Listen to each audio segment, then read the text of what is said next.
Baik, masih tersegel subtema toleransi beragama. Masih terjaga kerahasiaannya.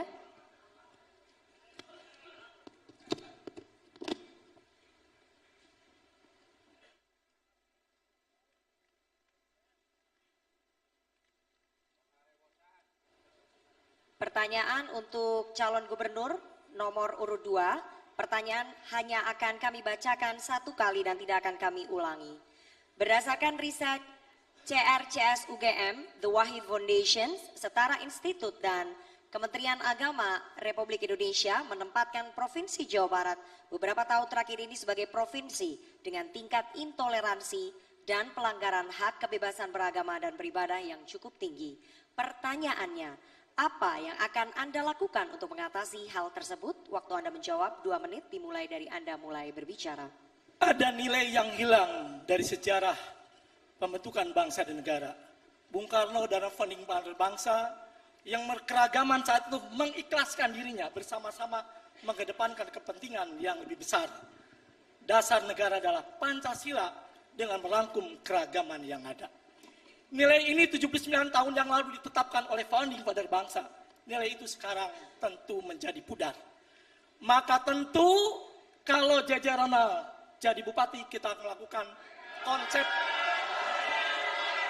Kalau JJ dan Rona jadi gubernur, maka akan mendapatkan konsep pelita.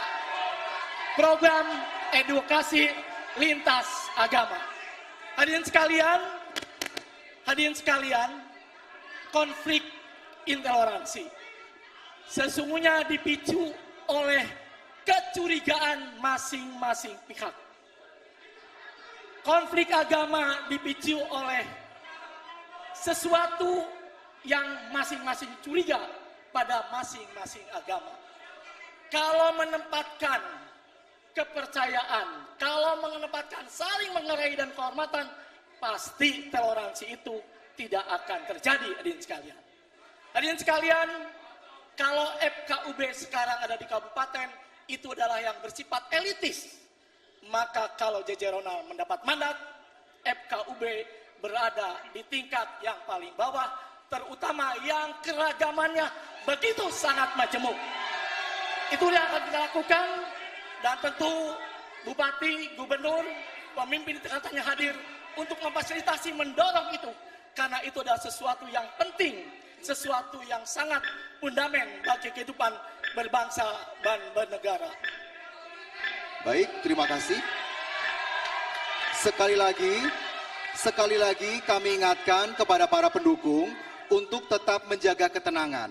Karena kalau sampai tidak tenang, pasangan calon Anda tidak mendengar dengan jelas, maka akan merugikan pasangan calon gubernur dan calon wakil gubernur yang Anda dukung.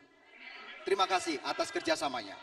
Baik, selanjutnya kami persilahkan kepada calon gubernur nomor urut 1, Bapak Acep Adang, untuk menanggapi dalam waktu 1 menit, waktu dimulai dari saat Anda berbicara.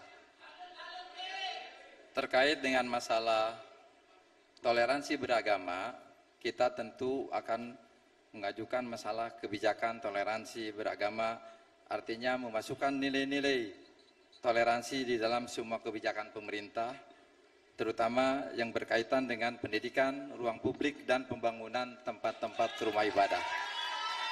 Yang kedua, pendidikan toleransi di sekolah. Dibuatkan kurikulum yang terkait dengan masalah toleransi keberagaman.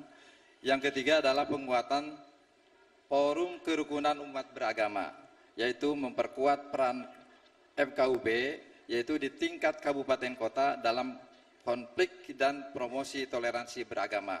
Kemudian yang terakhir adalah penegakan hukum untuk melindungi kebebasan beragama, yaitu di dalam rangka memastikan perlindungan hukum bagi kelompok agama minoritas, termasuk akses tempat ibadah dan layanan publik. Terima kasih. Selanjutnya kami persilakan Bapak Ahmad Saiku, calon gubernur nomor urut 3, menanggapi jawaban dari Cagup nomor urut 2. Waktu Anda 1 menit dimulai dari Anda berbicara. Menurut pandangan pasangan ASI, kami akan melakukan 3 hal. Yang pertama adalah kaitan beragama ini kita akan kembalikan kepada konstitusi. Konstitusi kita menjamin hak kehidupan beragama. Beragama adalah hak yang paling asasi. sehingga tidak bisa kemudian diintervensi. Yang kedua, kita tentu harus punya komitmen untuk mengikuti peraturan perundang-undangan. Kita harus ikut rule of law, aturan apa yang diberlakukan di negeri ini, dan kemudian melakukan law enforcement, penegakan hukum terhadap pelanggar-pelanggar yang mencederai hak-hak aturan perundang-undangan. Dan yang ketiga, kami mengusulkan adanya suasana kebersamaan lintas agama sejak dini, bukan pada hal-hal yang krusial, tapi hal yang lebih sederhana, menanam pohon bersama, kita bekerja bersama-sama, gotong royong bersama-sama, inilah yang akan membangun toleransi. Baik, terima kasih. Waktu Anda telah habis. Selanjutnya kami persilakan kepada calon gubernur nomor urut 4, Bapak Deddy Mulyadi untuk menanggapi. Waktu Anda 1 menit dimulai saat Anda berbicara.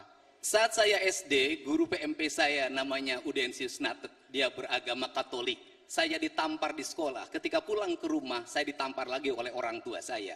Artinya sesungguhnya orang Jawa Barat sudah sejak lama hidup toleran dan tidak ada problem tentang agama. Yang menjadi problem adalah adanya kekuatan politik yang seringkali mengkapitalisasi isu agama menjadi bagian dari elektoral. Untuk itu, kalau ingin merukunkan orang Jawa Barat, saya katakan orang Jawa Barat itu toleran. Cuman orang Jawa Barat adalah tidak berani menghadapi orang yang intoleran. Pelaku intoleran di Jawa Barat ada 2 komunitas. Satu kaum urban, yang kedua adalah kaum migran.